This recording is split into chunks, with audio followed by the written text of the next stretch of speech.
Dari sekian banyak itu, kenapa kok Rasulullah yang dinamakan sebagai Nabi terbaik? Bahkan umat yang terbaik. Kuntum khairal ummah, karena menerima Al-Quran. Itu gitu. Karena menerima Al-Quran. Tapi saya agak sedikit khawatir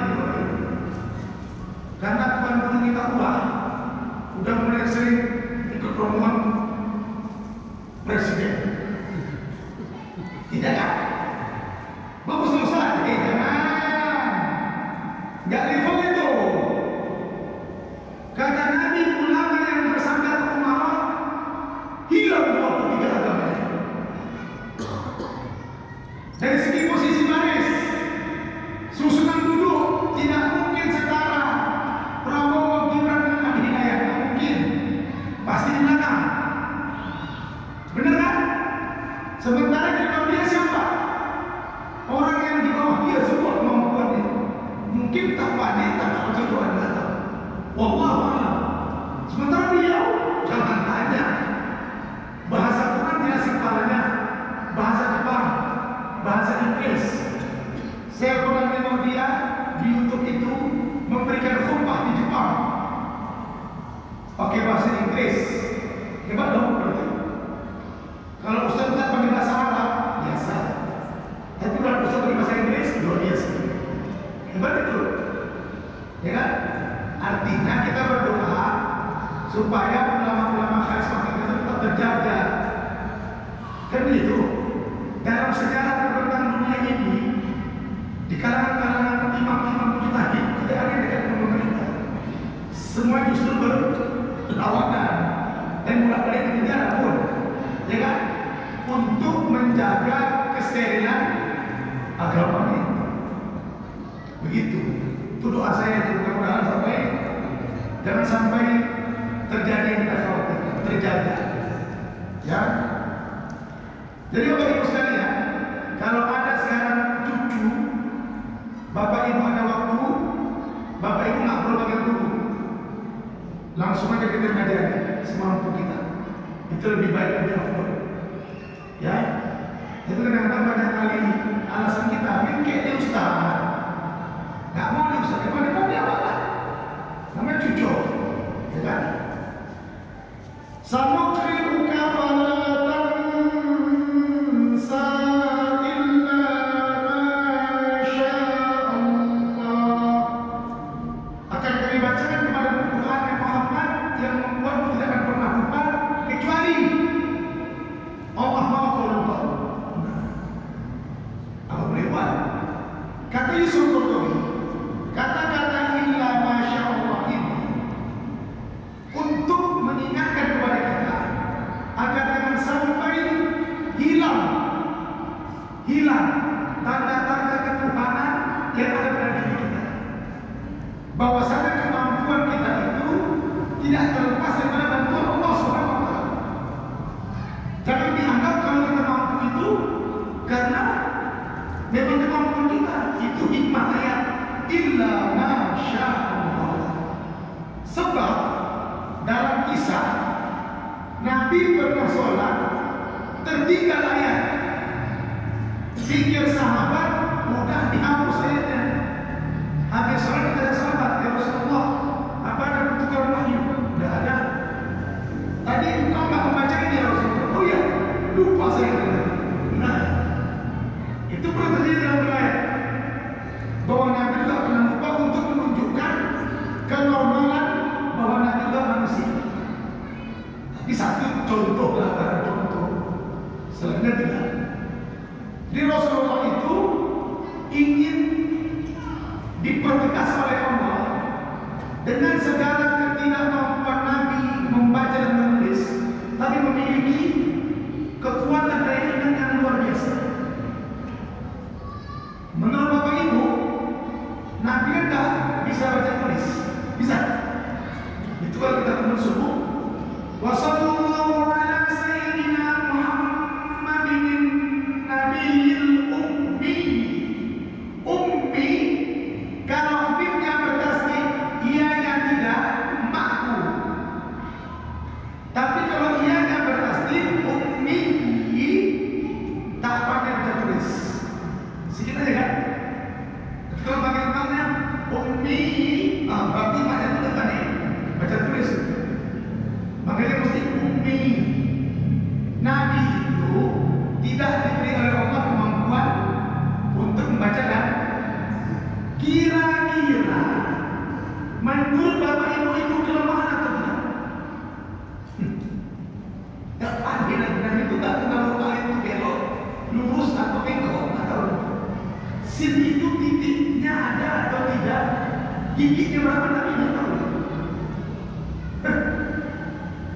Kira-kira itu kelemahan atau tidak?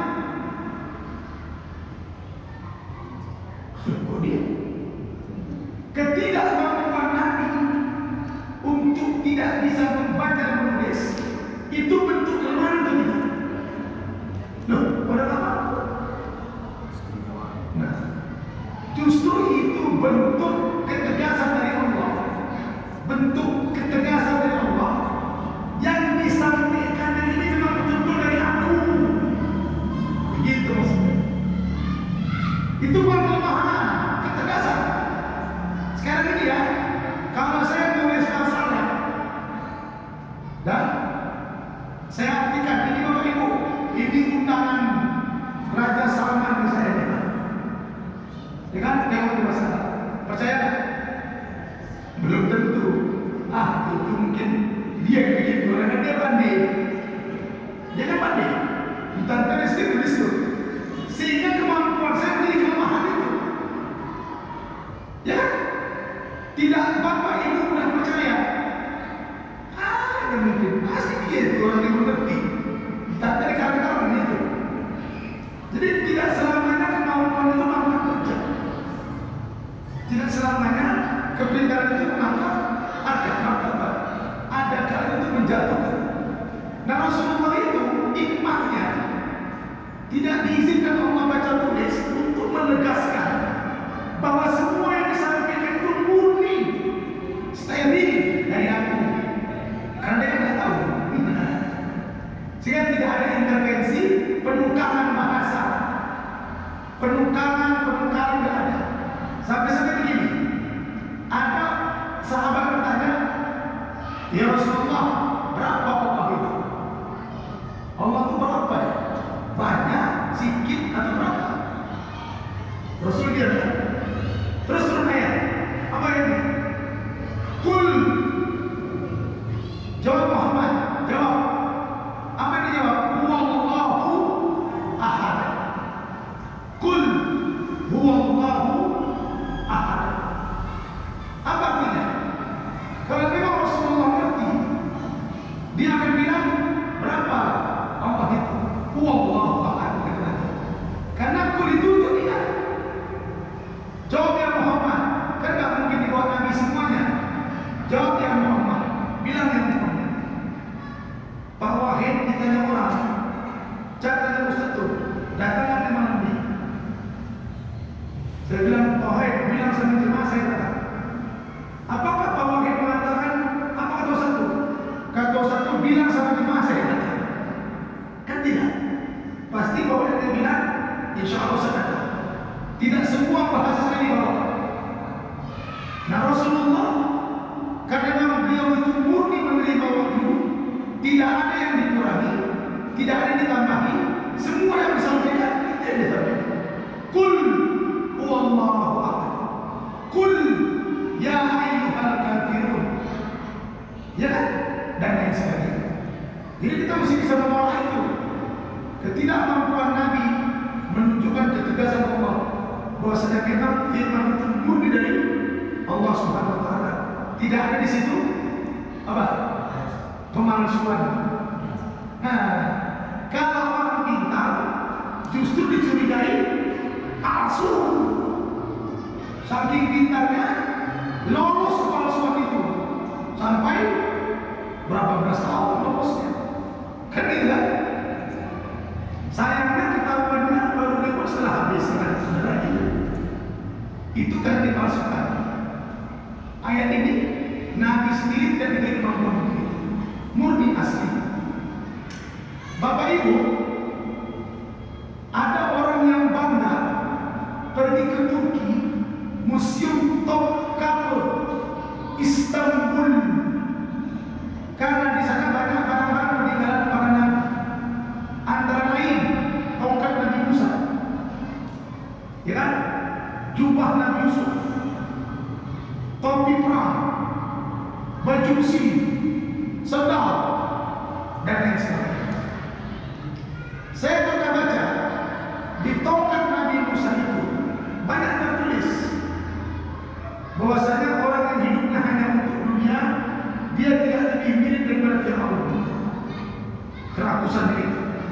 Kemudian seperti Korun, waktu saya tengok itu di sana kosong, nggak ada. Berarti itu bukan komandan Allah. Kita baca di kitab di tongkat Nabi Musa itu ada tulisan. Kalau tengok kita ini kosong. Ini tongkat Nabi Musa atau tongkat Allah Musa atau tidak? Nah, ya kan? Ustaz percaya? Sebenarnya di Konya, kota kelahiran Jabir bin Ar-Rumi, di situ ada sebuah masjid yang diyakini itu rambut Rasulullah. Wanginya tak tahu.